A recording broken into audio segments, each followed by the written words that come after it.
اعوذ باللہ السمیع العلیم من الشیطان الرجیم من حمزہ ونفخہ ونفثہ بسم اللہ الرحمن الرحیم ربی یسر ولا تعسر وتمم بالخیر ربی زدنی علما یوم تبیض وجوہ وتسود وجوہ فاما الذین اسودت وجوہہم اکفرتم بعد ایمانکم فذوقوا العذاب بما کنتم تکفرون۔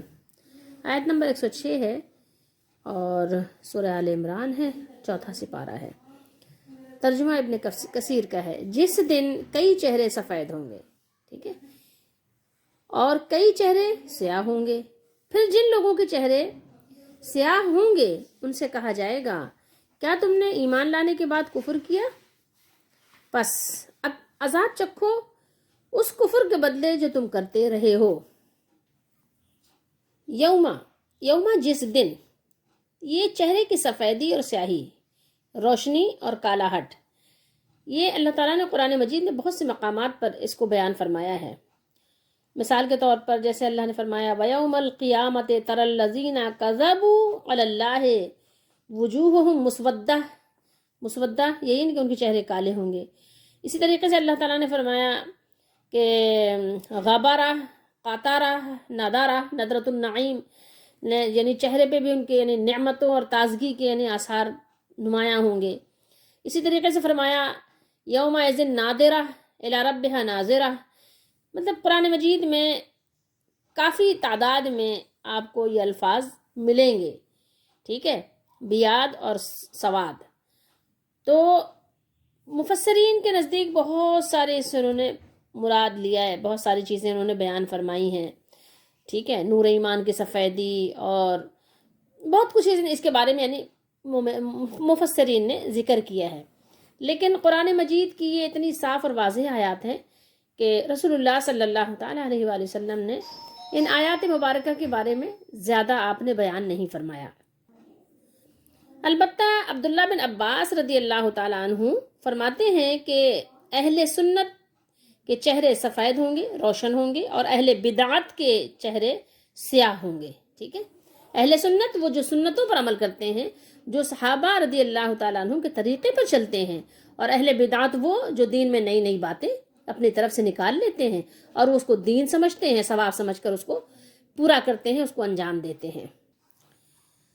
کچھ لوگوں نے فرمایا کہ اس سے مراد منافقین ہیں۔ منافقین کے چہرے سیاہ ہوں گے، مطلب وہ بظاہر تو مسلمان ہوئے تھے لیکن وہ مومن نہیں ہوئے تھے، زبانی کلامی ان کا سارا معاملہ تھا اور اندر سے وہ کافر تھے، تو ایسے لوگ منافق کہلاتے ہیں۔ تو اس سے مراد یہ ہے کہ ان کے چہرے کالے ہوں گے، اور جو اہل ایمان اہل مخلص ہیں ان کے چہرے سفید ہوں گے، روشن ہوں گے اس دن۔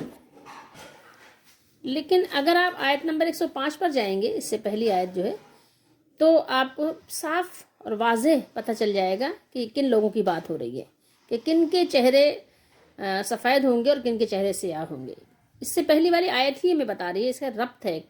اس کے علاوہ یہی نہیں ہے کہ چہرے سیاہ سفید ہوں گے، ان سے آگے بھی ایک بات پوچھی جا رہی ہے نا، اکفرتم بعد ایمانکم، کیا تم کافر ہو گئے تھے ایمان لانے کے بعد؟ یہ دیکھیے حمزہ استفہامیہ ہے نا، کیا، ٹھیک ہے، کیا تم نے کفر اختیار کر لیا تھا ایمان لانے کے بعد؟ بعد ایمانکم فذوقوا العذاب، تو چکھو اب عذاب، ٹھیک ہے، اب عذاب چکھو، عذاب کا مزہ لو۔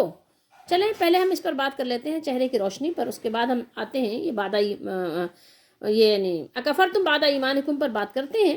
دیکھیے قیامت کے دن کیا ہوگا؟ دل کی کیفیت چہروں پر ظاہر ہو جائے گی، چہرے پر عیاں ہوگی۔ یہ تیسرے پارے میں اللہ تعالیٰ نے اس کو بہت بیان کیا ہے، چہرے کی سفیدی اور اس کی یعنی چمک، اس کے بارے میں آپ کو تیسرے پارے میں بہت سارا اس میں آپ کو یعنی سمجھنے کے لیے موقع ملے گا۔ تو جن کے دل نور سے منور ہیں قیامت کے دن ان کے چہرے، ٹھیک ہے، روزے یعنی کہنا چاہیے روز قیامت ان کے چہرے کیسے روشن ہوں گے؟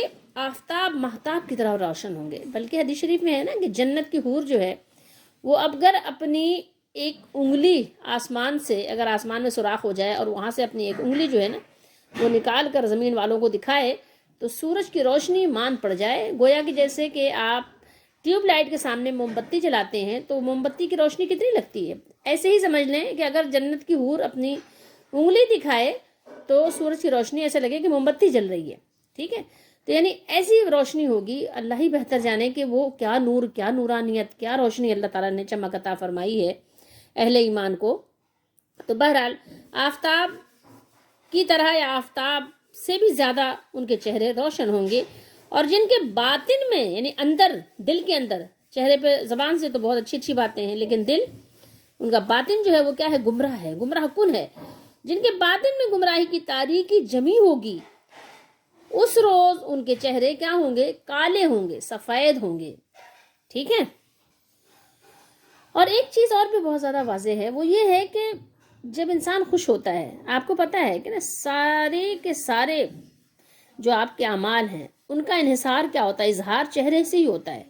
آپ افسردہ ہیں، آپ خوش ہیں، آپ ناخوش ہیں، آپ ناراض ہیں، آپ غصے میں ہیں، ٹھیک ہے، آپ انعام دینا چاہتے ہیں، تو ساری یہ جو آپ کی علامات ہیں وہ کس سے ظاہر ہوتی ہیں؟ چہرے سے ظاہر ہوتی ہیں۔ مطلب یہ آپ صاف واضح ہی تو آپ دنیا میں بھی دیکھتے ہیں نا، سب سے پہلے جو ہے وہ علامت کیا چیز دیکھی جاتی؟ چہرہ دیکھا جاتا ہے، اصل علامت وہی ہے۔ پھر ہاتھ پاؤں وغیرہ سب وہ کیا ہے؟ وہ اس کے حساب سے چلتے ہیں جو اندر سے آرڈر ہوتا ہے، لیکن چہرے سے انسان فوراً مسکراہٹ اور خوشی اور طمانینت وہ فوراً ظاہر ہونے لگ جاتی ہے، ٹھیک ہے۔ اگر انسان کو کامیابی مل گئی، اس کو کیا ہوا؟ اچھے نمبر آ گئے، ریوارڈ ملا اس کو، کوئی کسی نے اس کو شاباش دی ہے یا اسے پنشمنٹ ملی ہے کسی بھی طرح کی، تو نجات اور فرحت و سرور کی کیفیت جو چہروں پر نمایاں ہوگی اس کو اللہ تعالیٰ نے فرمایا روشن چہرے سے تعبیر فرمایا، اور اسی کو فرمایا کہ یعنی چہرے یعنی سفید ہوں گے، چہرے روشن ایسے ہوں گے یعنی سفیدی میل، ٹھیک ہے۔ اور کفار اور فساق جو ہیں وہ ان کے چہرے کیا ہوں گے؟ اللہ کی رحمت سے محروم ہوں گے۔ تو اللہ کی رحمت سے محروم ہونے کی وجہ سے ان کے چہروں پر رنج و الم کا، غم کا، یعنی سب، یعنی وہ چہرہ چونکہ ظاہر ہے، علامت ہے، تو اس سے اظہار ہوگا، ٹھیک ہے۔ غم و علم کا وہ کیا ہوگا؟ آماج گاہ ہوگا ان کا چہرہ، وہ غمازی کر رہا ہوگا اپنے غم کا، ٹھیک ہے۔ چہروں سے آثار نمایاں ہوں گے اور بالکل واضح ہوں گے، تو اسے اللہ تعالیٰ نے کالے چہرے سے یہاں ذکر فرمایا ہے کہ ان کا چہرہ جو ہے وہ کالا ہوگا۔ یوم تسود وجوہ، آپ بھی کہتے ہیں نا حجر اسود، تا کو نکال دیں، حمزہ لگا دیں وصلی، تو یہ بن جائے گا اسود، ٹھیک ہے۔ تو یہ ظاہر دال پہ تشدید ہے تو تھوڑا سا یعنی معنی بھی بڑھ جاتے ہیں، یعنی تھوڑی سی شدت آ جاتی ہے، الفاظ جب زیادہ ہوتے ہیں تو اس میں معنی میں بھی تھوڑی سی یعنی کہنا اضافہ ہو جاتا ہے۔ بہرحال جو کچھ بھی ہے، لیکن مومن یا کافر سب اپنے چہروں ہی سے پہچانے جائیں گے، ٹھیک ہے، ان کو اپنی اپنی شکل سے پہچان لیا جائے گا۔ اور اس کے علاوہ یہ ہے کہ اللہ تعالیٰ سے دعا کریں کہ اللہ تعالیٰ ہم سب کو بھی وہاں پر شرمندگی سے بچائے اور ہمارے چہروں کو بھی قیامت کے دن روشن فرمائے، ہمارے چہروں کو بھی انعام والا چہرہ فرمائے، اور اس دن ہمارے چہرے روشن تر و تازہ ہوں اور انعام و اکرام میں ہوں، ٹھیک ہے۔ اللہ کے جو انعامات اور اکرامات ہوں گے مومنوں پر، اس کی بارش اللہ تعالیٰ ہم پر بھی برسائے، اور ہمیں اللہ اپنے غضب سے اور اپنے غصے سے اور اپنی ناراضگی سے بچائے، اور اللہ تعالیٰ ہم پر وہ پھٹکار نازل نہ کرے جو کافروں پر اللہ تعالیٰ نازل کرنے والا ہے۔ اللہ تعالیٰ ہم سب کو ہر طرح کی پھٹکار سے بچائے، اور ایسے کاموں سے بھی بچائے جس کی وجہ سے پھٹکار واجب ہو جاتی ہے۔ اللہ تعالیٰ ہمیں ایسے کاموں سے بھی بچائے، اور اللہ تعالیٰ ہم سب کو ایسے خوش نصیب لوگوں میں شامل فرمائے، اور ایسے خوش نصیب لوگوں کو اللہ تعالیٰ ہمیں ہمارا ساتھی بنائے کہ جن کے چہرے روشن ہوں گے اور جو نعمتوں میں اور تازگی میں ہوں گے، خوش ہوں گے اور اپنے رب کو دیکھ رہے ہوں گے۔ اللہ ان مقبولان بارگاہ میں ان کی محبتیں بھی ہمیں عطا فرمائے اور ان کی ہمیں رفاقت بھی نصیب فرمائے، ٹھیک ہے۔ اللہ تعالیٰ دنیا میں بھی اللہ ایسے لوگوں کی صحبت عطا کرے جو اللہ تعالیٰ کی بارگاہ میں مومن اور مخلص اور مسلمان ہیں، کاغذی مسلمانوں میں اللہ تعالیٰ ہمیں نہ کرے، ہمیں اللہ تعالیٰ حقیقی مخلص مومنوں میں شمار فرمائے اور ہمارے چہرے بھی روشن فرمائے۔ اللہ دنیا میں بھی ہمیں ہر طرح کی تنگی سے بچائے کہ ہم کمزور لوگ ہیں، ہم محتاج ہیں، ہم مجبور ہیں، ہم اللہ کی رحمت کے ہر وقت محتاج ہیں۔ ہم اللہ سے دعا کرتے ہیں کہ اللہ تو ہم محتاجوں پر رحم فرما، ہم کمزوروں پر رحم فرما، ہم غریبوں پر، ہم بے بسوں پر، بے کسوں پر رحم فرما، اور ہمارے چہرے بھی روشن فرما۔ اب آئیے بات کرتے ہیں کہ جن کے چہرے سیاہ اور سفید ہوں گے تو بلا وجہ نہیں ہوں گے۔ اللہ تعالیٰ وہ کریم ہے، وہ رحیم ہے، اور اللہ تعالیٰ ظلم سے پاک ہے. اللہ تو قدوس ہے, وہ تو سبحان ہے, وہ کسی پر کیوں ظلم کرنے والا ہو گیا؟ سوال ہی پیدا نہیں ہوتا. ہم تو اس بات پر ایمان رکھتے ہیں کہ ہمارا رب ظلم سے پاک ہے, لیکن قیامت کے دن جو یہ بعض چہروں پر انعام و اکرام کی بارش ہوگی اور بعض پر غضب و ناراضگی کی پھٹکار, یہ بلا وجہ نہیں ہوگی, بلکہ ہر ایک کے اپنے اپنے کرتوت, اپنے اپنے اعمال کا نتیجہ ہوگا. اللہ تعالیٰ نے سب کچھ بیان کر دیا, بتا دیا. تو تم اپنے آپ کو ان لوگوں میں کرو ہی نہیں, اس گروہ میں کہ جو لوگ کالے سیاہ ہوں گے. ٹھیک ہے, اگر آپ کے اعمال کالے ہوں گے تو آپ کے چہرے بھی کالے ہوں گے. اگر آپ کے اعمال سفید ہوں گے تو آپ کے چہرے بھی سفید ہوں گے. ٹھیک ہے, تو بس یہ ہے, اپنے اعمال کر لو, جیسے تمہارے اعمال ہیں ویسے تمہارے وہاں چہرے ہوں گے. تو جیسے آپ چہرہ ہونا پسند کرتے ہو ویسے اپنے اعمال اختیار کر لو. اب آئیے میں آپ کو بتاتی ہوں کہ اس میں ربط کیا ہے. ٹھیک ہے, تفاسیر کرنے والوں نے تو بہت کچھ لکھا ہے, لیکن آپ کو اس کی ضرورت نہیں. پیچھے آپ جائیے, آیت نمبر 105 پر آپ دیکھ لیجئے کہ کن لوگوں کے چہرے کالے ہوں گے. یہ صاف واضح ہے, یہ آیت کا ربط ہے, اس سے ملا ہوا ہے, سب کچھ ملا ہوا ہے. ٹھیک ہے, دیکھیے اللہ نے آگے کیا فرمایا آیت نمبر 105 پر. یہ 106 ہم نے آپ کو بھی سنایا, 105 دیکھیے. یہ جو یہاں بات ہو رہی ہے نا, اکفرتم بعد ایمانکم, کہ فرمایا اللہ تعالیٰ نے کہ کیا تم یعنی کافر ہو گئے تھے ایمان لانے کے بعد, کیا تم نے کفر اختیار کر لیا تھا ایمان کے بعد؟ تو بتائیے, دیکھیے کیا بات ہو رہی ہے یہاں پر. اللہ تعالیٰ نے فرمایا کہ اور تم ان لوگوں کی طرح نہ ہو جاؤ. ٹھیک ہے, یا ان لوگوں کی طرح نہ ہو جانا, کیونکہ یہ جو ہے مضارع کا صیغہ ہے نا, جمع کا ہے. ٹھیک ہے, اسی سے آپ نے پڑھا ہوگا کن. ٹھیک ہے, کونو, یہ تکونو ہے کہ تم سارے, یہ الف جو ہے واو الف جو ہے کیا ہے, جمع کی علامت ادھر ہے. تو دیکھو تم سارے جو ہے مومنوں سے کہا جا رہا تم لوگ ایسے نہیں ہو جانا. جتنے بھی ایمان والے ہیں یہ سب کو اللہ تعالیٰ نے مخاطب کیا ہے, تمام ایمان والوں کو, ایک دو کو نہیں, سب کو اللہ تعالیٰ نے مخاطب کر کے فرمایا کہ تم سب کو اللہ تعالیٰ یہ یعنی نصیحت کر رہا ہے کہ تم سب ایسے نہیں ہو جانا. کیسے؟ ان لوگوں کی طرح. یہ کاف بتا رہا ہے نا, یہ تشبیہ, کاف جو ہے تشبیہ کے لیے ہے. ٹھیک ہے, کہ اللہ تعالیٰ بیان کر رہے ہیں کہ تم لوگ ان لوگوں کی طرح نہیں ہو جانا. کن لوگوں کی طرح؟ دیکھیے یہاں بات ہو رہی, یہاں سے ترجمہ ہے اس کا, اور تم ان لوگوں کی طرح نہ ہو جاؤ. تم ترجمہ ہے, ویسے یہاں پہ تم لوگ یا تم سارے ان لوگوں کی طرح نہ ہو جاؤ یا نہ ہو جانا. ٹھیک ہے, کیونکہ تک وہ مضارع ہے نا, تو مضارع حال اور مستقبل دونوں کا معنی دیتا ہے. نہ ہو جاؤ جو فرقوں میں بٹ گئے. ٹھیک ہے, جو کیا ہوگا, تفرقو, جنہوں نے فرقہ فرقہ کر لیا اپنے دین کو اور اسی پہ خوش ہیں. ہر فرقہ خوش ہے اور اپنے آپ کو جنتی سمجھ رہا ہے. سورہ ہجر میں اللہ تعالیٰ نے فرمایا, اور بھی صورتوں میں فرمایا, بھی میرے ذہن میں نہیں ہے, کئی صورتوں میں اللہ تعالیٰ نے فرمایا. ہاں, سورہ مومن میں بھی فرمایا 18ویں پارے میں. بہرحال تو کیا کیا انہوں نے, تفرقو, فرقے میں بٹ گئے. ٹھیک ہے, تفرقہ ڈال دیا, جو فرقوں میں بٹ گئے تم نہیں ہونا ان کی طرح. مومنوں کو اللہ نے فرمایا تم ان کی طرح نہیں ہونا جو فرقوں میں بٹ گئے. تفرقو واختلفو. ٹھیک ہے, اور ان کے پاس واضح نشانیاں آ جانے کے بعد انہوں نے ایک دوسرے سے اختلاف کیا. واضح بینات آنے کے بعد, ما جاءہم البینات, انہوں نے پھر بھی کیا کیا, واختلفو, انہوں نے اختلاف کیا. تو پھر ان کے ساتھ کیا ہوا, ان لوگوں کے لیے بہت بڑا عذاب ہے. یہ اللہ تعالیٰ نے بیان فرمایا. ٹھیک ہے, ایک تو عذاب ان کے لیے دنیا کا بھی ہے اور ایک آخرت کا عذاب ہے. تو کچھ ہم آپ کو تھوڑا بتا دیتے ہیں.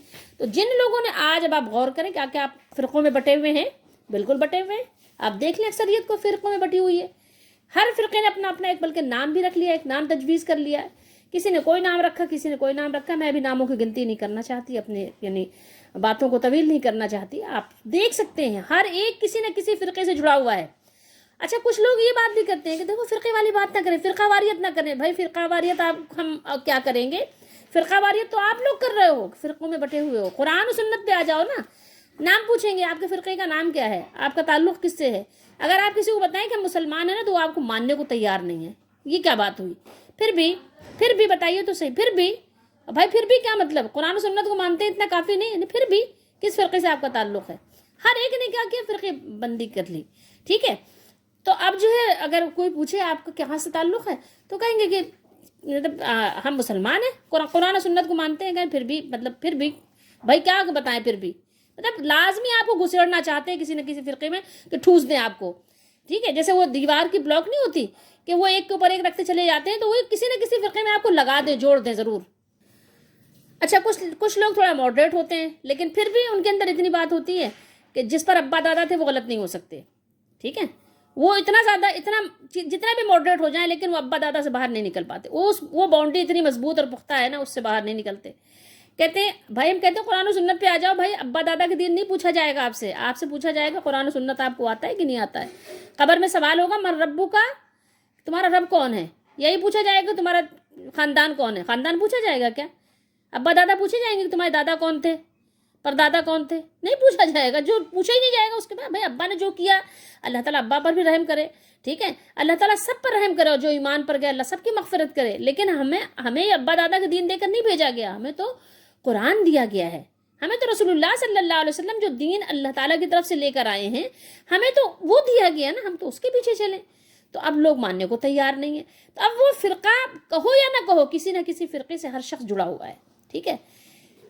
کبھی وہ ابا دادا کے فرقے کے ساتھ اٹیچڈ ہے، کبھی وہ مطلب خاندانی فرقوں کے ساتھ ہے، کبھی دوست احباب کے ساتھ. بہرحال لیکن یہ جو لوگ فرقے کے ساتھ ہیں، جبکہ واضح نشانیاں آ گئی، قرآن آ گیا نا، قرآن کہہ رہا ہے ہر فرقے سے الگ ہو جاؤ.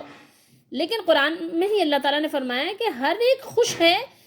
قرآن کو اس نے ٹکڑے ٹکڑے کر ڈالا، ٹھیک ہے، تکا بوٹی کر ڈالا. اگر آپ ترجمہ کریں قرآن مجید کا جو الفاظ ہیں، میں ابھی آپ کو دکھا بھی دیتی ہوں. بلکہ دیکھیے یہ آپ کے سامنے سورہ روم ہے. یہ آیت سورہ مومن میں بھی ہے، سورہ ہجر میں بھی ہے، اور بھی جگہ پہ ہے، لیکن یہ سورہ روم ہے، ٹھیک ہے. آپ دیکھ لیجیے یہ سورہ روم میں اللہ نے فرمایا، کل آیت کا ایک ٹکڑا ہے، پوری آیت نہیں. آیت نمبر یہ 31 ہے، 32 ہے، آیت نمبر 32 ہے. یہ کلو حزب بما لدیہم فرحون، کلو حزب بما لدیہم فرحون، ٹھیک ہے. لدا جو ہے نا، اس کی یعنی یہ اندا کے سمجھ لیں، اندا کی ردیف ہے یہ. لیکن فرق ہے، تھوڑا سا فرق ہے. تو جس کے پاس چیز فوراً موجود ہے اس کو لدا کہتے ہیں. اس کے لغات بھی کئی ہیں. اچھا، اور جس کے پاس یعنی چیز ہے تو صحیح، لیکن ابھی اس کے یعنی رینج میں نہیں ہے، دور ہے تھوڑا، تو اس کو اندا کہتے ہیں. خیر بہرحال، تو یہ لدا جو ہے، لدیہم فرحون، فراحہ آپ اردو میں بھی بولتے ہیں نا، فرح تازگی، یعنی فرحون جمع ہے، خوشی کے معنی دیتا ہے، ٹھیک ہے. چلیں اب میں آپ کو دکھاتی ہوں اس کا ترجمہ. آپ ترجمہ دیکھیے کیا ہے. ہر گروہ اس چیز پر جو اس کے پاس ہے وہ مگن ہے یا خوش ہے. آپ یہاں ترجمہ ہے مگن ہے، وہ اسی پر خوش ہے. یہ آیت قرآن مجید میں اللہ تعالیٰ نے کئی جگہ فرمایا. یعنی قرآن کو انہوں نے کیا کیا، بانٹ دیا، تکا بوٹی کر ڈالا، ٹھیک ہے.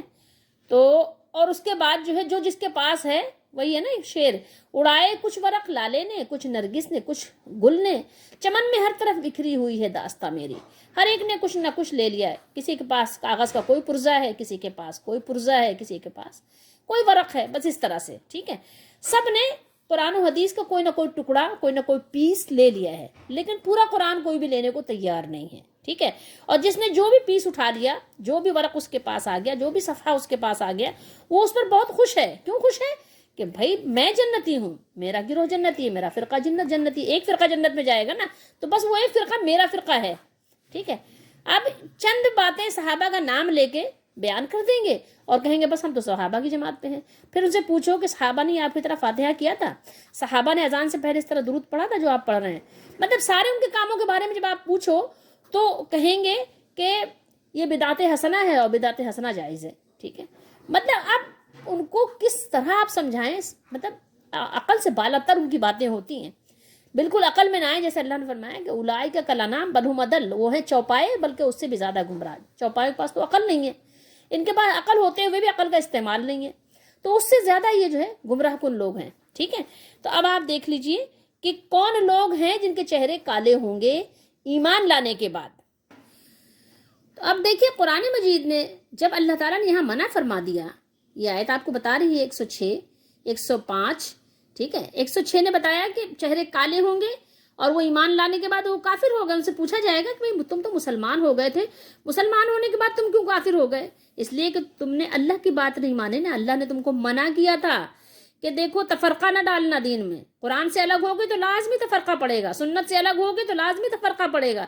اپنی مرضی سے دین میں جب ایجادات کرو گے، جدت پیدا کرو گے اور کہو گے کہ بدعت حسنہ ہے، تو لازمی بات ہے فرقہ بنے گا، ٹھیک ہے. کیونکہ تم کو یہ اختیار نہیں دیا گیا، یہ اختیار تو اللہ نے کسی کو نہیں دیا. اپنے نبی علیہ السلام سے فرمایا کہ اے نبی آپ اس قرآن کے وحی کے پابند ہیں، آپ اس پر عمل کریں گے. اور نبی کریم صلی اللہ تعالیٰ علیہ وآلہ وسلم فدا ہو ہماری جانیں آپ پر کہ آپ نے پابند رکھا اپنے آپ کو. آپ تو کسی سوال کا جواب بھی نہیں دیتے تھے کسی صحابی کو جب تک کہ آپ صلی اللہ علیہ وسلم کے پاس وحی کا نزول نہیں ہوتا تھا. تو آپ صلی اللہ علیہ وسلم نے تو اپنے آپ کو پابند رکھا، صحابہ رضی اللہ تعالیٰ عنہ نے اپنے آپ کو پابند رکھا. اور آپ اور میں جب اس سے نکل کے جا رہے ہیں اور کہہ رہے ہیں کہ بدعت حسنہ ہے، دین میں نئی نئی باتیں آپ پیدا ہی کرتے چلے جا رہے ہیں، کہیں پہ آپ رک ہی نہیں رہے ہیں، کہیں آپ کا فل اسٹاپ لگ ہی نہیں رہا ہے، کہیں آپ کا کوما بریکٹ آ ہی نہیں رہا ہے، تو پھر اب کیا ہوگا نتیجہ یہی ہوگا کہ گمراہ ہوتے چلے جائیں گے۔ اور پھر وہ کہہ رہے ہیں صحابہ کے طریقے پہ بھی ہیں۔ کیوں بھائی؟ صحابہ نے بھی بدعتیں ایجاد کی تھیں۔ ارے اللہ کو مانو، اللہ سے ڈرو، توبہ کرو، صحابہ نے بدعتیں ایجاد کی تھی۔ صحابہ کے رضی اللہ تعالیٰ عنہم طریقے پہ تو رسول اللہ صلی اللہ علیہ وسلم فرمایا کہ صحابہ کے طریقے کو اختیار کرو، ٹھیک ہے؟ وہ رضی اللہ تعالیٰ عنہم ہیں، وہ کہاں سے بدعت ہے؟ ان کا کام کہاں سے بدعت ہو گیا؟ اور پھر بتاؤ کہ تم بھی صحابی ہو، پھر اس کا مطلب ہے تم نے اپنے آپ کو صحابی کے برابر سمجھ رکھا ہے۔ تو یہ سب چیزیں ہیں کہ جن لوگ اللہ نے منع کیا کہ تم ان کی طرح نہیں ہونا، ٹھیک ہے؟ جن لوگوں نے تفرقہ کیا، اختلاف کیا، روشن آیات آ جانے کے بعد، ٹھیک ہے، نورانی اور روشن آیتیں آنے کے بعد جنہوں نے یہ کیا، اگر تم کرو گے تو پھر وہی حال ہوگا جو ان کا ہوا ہے۔ جیسے یہ کالے ہو جائیں گے ایسے پھر تم بھی کالے ہو جاؤ گے۔ اگر تم سفید رہنا چاہتے ہو تو یہ نہ کرنا، ٹھیک ہے؟ پھر یہ نہ کرنا۔ اگر تمہیں چاہیے کہ تم سفید رہو قیامت کے دن، تمہارے چہرے اجالے ہوں، روشن ہوں، تو پھر جو ہے فرقے میں مت بٹنا، قرآن و سنت کو پکڑ لینا۔ کوئی کتنا ہی پوچھے کیا فرقہ ہے آپ کا، کس فرقے سے تعلق ہے، کوئی فرقہ نہیں ہے ہمارا، ٹھیک ہے؟ اچھا تو کیا تم اکیلے رہ گئے ہو؟ ہاں جی ہم اکیلے رہ گئے ہیں، ٹھیک ہے؟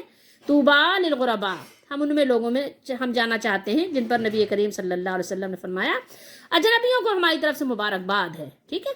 تو آپ اکیلے بھی ہو تو کوئی مسئلے والی بات نہیں، صحابہ کے طریقے کو دانتوں سے پکڑ لو، ٹھیک ہے؟ فرقے سے آپ کا کوئی تعلق نہیں ہونا چاہیے اگر آپ چاہتے ہیں کہ آپ کے چہرے قیامت کے دن روشن ہوں، تر و تازہ ہوں۔ اللہ تعالی ہم سب کی حفاظت فرمائے اور اللہ تعالی ہم سب کی دستگیری فرمائے۔ واللہ المستعان۔